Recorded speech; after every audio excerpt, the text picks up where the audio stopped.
Yo, what's good everybody? Welcome to my dual wield Fury raid PvE build and guide. I'm gonna show you two bosses. We're gonna start with the Grubis and then last boss. Those are my two recent 99 parses, which are also gonna be in the pinned comment section, just like the weak aura for Blood series that you can see.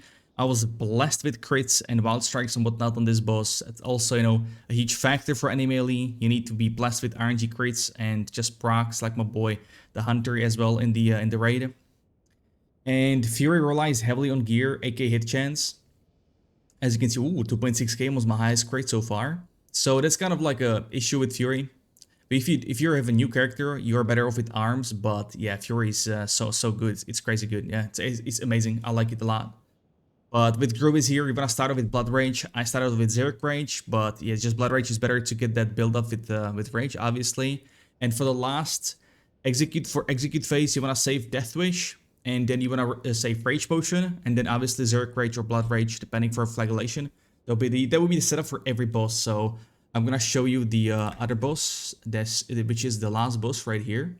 Just gonna roll with it. So my first build up here is horrible. I dodge, miss, and all that. As you can see, regeneration is horrible.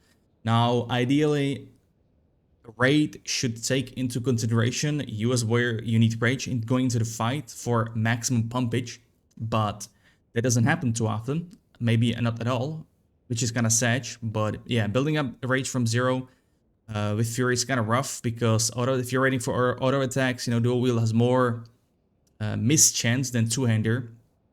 And given we can only get 3% hit chance in the full biz gear, it's kind of rough, right? But yeah, I was pretty lucky with procs and crits right here. Not gonna lie, not too bad.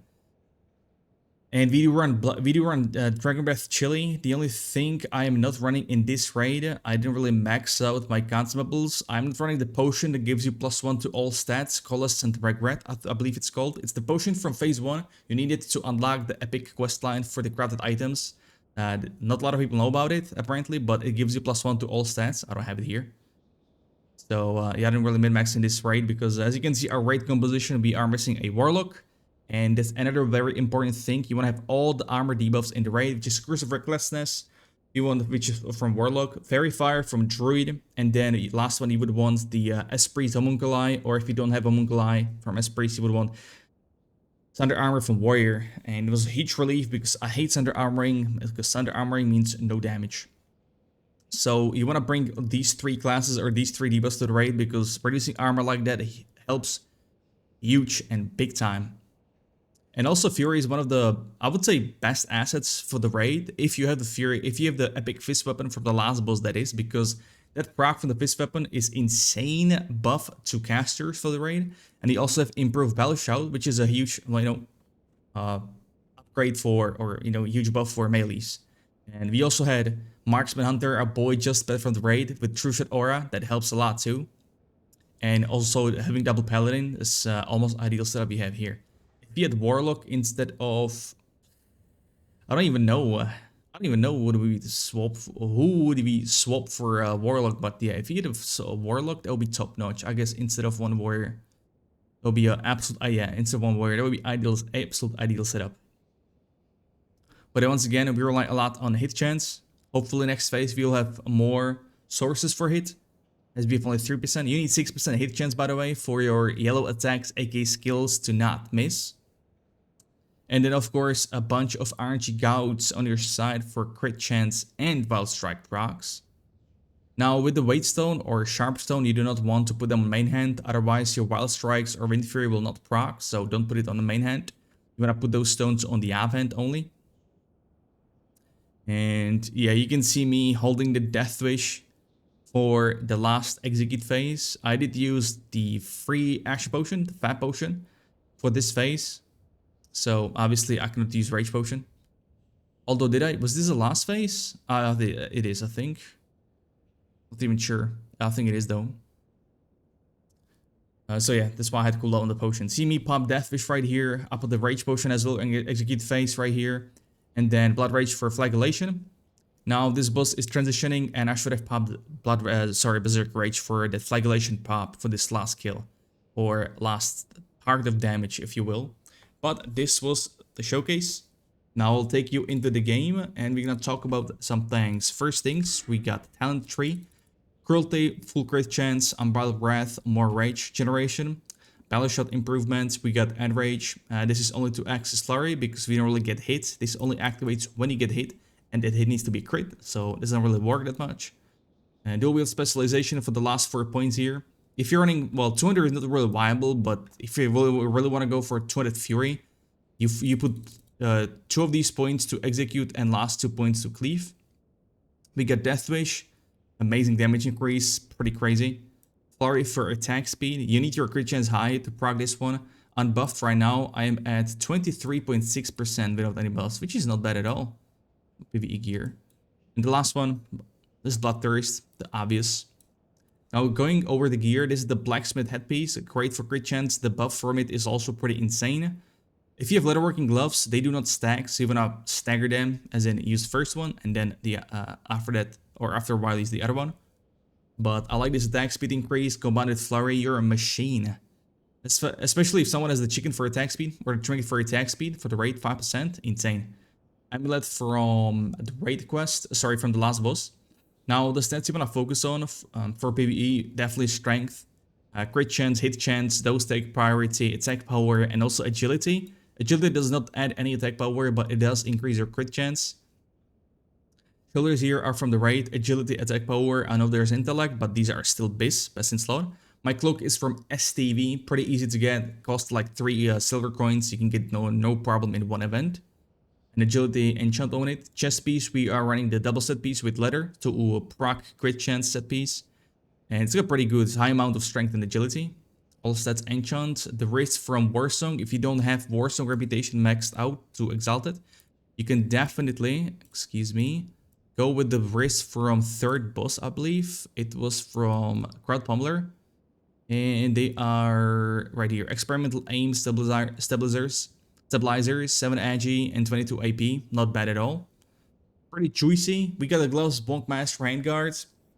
Running both fists and maces. +3 to weapon skill is a meme. It doesn't really do that much, so I didn't have anything better. Actually, I just got a better pair. So better than these gloves are definitely Grubis gloves for crit chance. But in the video you've seen, I've used these gloves. But the Grubis are much better. And then recently I got best in slot. I need to enchant them is Machinist gloves. It's only for the, max, basically, for the robots max. For the first 2 bosses, this doesn't work, so I would use Grubis gauntlets for the crit chance and whatnot. So this will be much better for the first 2 bosses. And then, yeah, the rest of the raid, this thing. The belt here is from engineering, amazing proc. Not only the proc, but the hit chance and crit chance itself is amazing on the belt. And then if you proc, if you get, once again, there's RNG involved. If you get lucky, you will get crit chance. If not, you'll get movement speed. It is what it is. Hands, once again, set piece leather. It does give you hit chance. So the 3 slots I talked about with the hit chance. Now the boots here are from a quest that starts in Buddy Bay. And it takes you all the way to Tanaris. But it does start over here in the inn. It's called Stoli's Depth, something like that. Takes you to Tanaris, to this outpost. Talk to a guy, run down here, loot something, run back. That's it. These are best in slot, easy to get. The rings here, we have Warsong reputation, revered. 28 level to 38 level. I wish I could use the one from Scarlet Monastery, Iron Spine. I never dropped it. Whatever. And ideally, I would want to get the epic ring from the last boss. That would be Biz. Trinket here is from BFD. It's still best in slot. And I recently also got the chicken. And I usually I just swap between Dragon. This is 1 hour cooldown, so you can use this once in a raid. And this is 30-minute cooldown, so maybe you could use it for the first boss and then the last boss. So on the Grubis, I will start off with this. On second boss, I'll probably go with the Dragon Link because I need to up my powers on that boss. And then we'll see. The gun here is a really good attack power and stamina. You could also use Falco Sting for agility, but I like AP. Avent is the mace from STV. Again, pretty easy to get. It's like 10 silver coins. You can get it with the ideal setup in like 1 event. I also have a guide and build for that in the right up corner. What I run with, who I run with, and how I do it in STV. We average like 1500 coins every event. Pretty insane. And now the main hand weapon is the fist from last boss. If you don't have that, you can use the sword from Warsong reputation. Or you could even run this Skull Crusher in your main hand, and in Avon you could go with Vanquish's Sword, which is from the quest in Stormwind for Alliance. You have to kill the boss in RFD. It's pretty easy to get. So that was the setup. Now we talk about the runes. Obviously on the chest piece, when we're running with Flagellation, this is probably the strongest rune Warrior has, 25% damage increase. Very nice stuff. On the gloves, we are using Single-Minded Fury for the damage increase and also movement speed. This also stacks, by the way, with the enchant on the boots, so you can have 119% movement speed. Really good stuff. I do have my PvP boots here, which is exactly the same like the enchant, and it jumps to 119. Good stuff. You're Speedy Gonzalez with that. Yep. On my belt, we are running Blood Surge for the procs. If you don't like RNG procs, you can go with Precise Timing. Nothing wrong with that. But I like to min-max, so it's Blood Surge for me. On the pants is a rune I absolutely hate. I don't like this playstyle at all. You have to play around 80 rage to proc this thing. And if you're starting off with 0 rage in the fight, it's very hard unless you get RNG procced and whatnot. Hate it. Another boost here, we have a Rallying Cry. Can be a lifesaver in the raid and whatnot, especially Managary when there is a lot of dots and whatnot if people don't pay attention. So you can run with this. It can save a lot too. So it's basically the setup. Nothing else you can take on the gloves. Nothing else you can take on the pants. It's pretty straightforward. Raging Blow got killed as well, so Flagellation on top. The consumables I run in the raid are as follows. So we got the Agi Potion. We got Ogre Strength. I believe you should use the Scroll, because that one gives you more strength, but that thing is like almost 10 gold on my server right now. It's crazy. I don't know what's going on with the prices, but it's horrible. Now, next up, Dragon Breath Chili, insanely expensive, up to 2 gold almost. I'm not using these anymore because I just cannot afford it. I need to stack up gold for the next phase, but Dragon Breath Chili is amazing. It helps a lot with damage, I would say, especially Managary. Single target, actually, it's not that great, but on Managary, it's pretty insane. It does help to have this potion because this does buff spell power Dragon Breath Chili, and this is spell power attack. And then we are using the Qualist Regret. This one does give you +1 to all stats. A lot of people know about it, but it's almost up to 3 gold. It is just mental. This one was 1 gold not too long ago. The obvious health potions. Now we get rage potions for every fight, at least one. Stamina food here, Tender Wolf Steak, pretty cheap. And then for absolute min-max, you can go with Boggling Root for physical damage +1. It's +1 deeps, why not, right? Upgrade is an upgrade.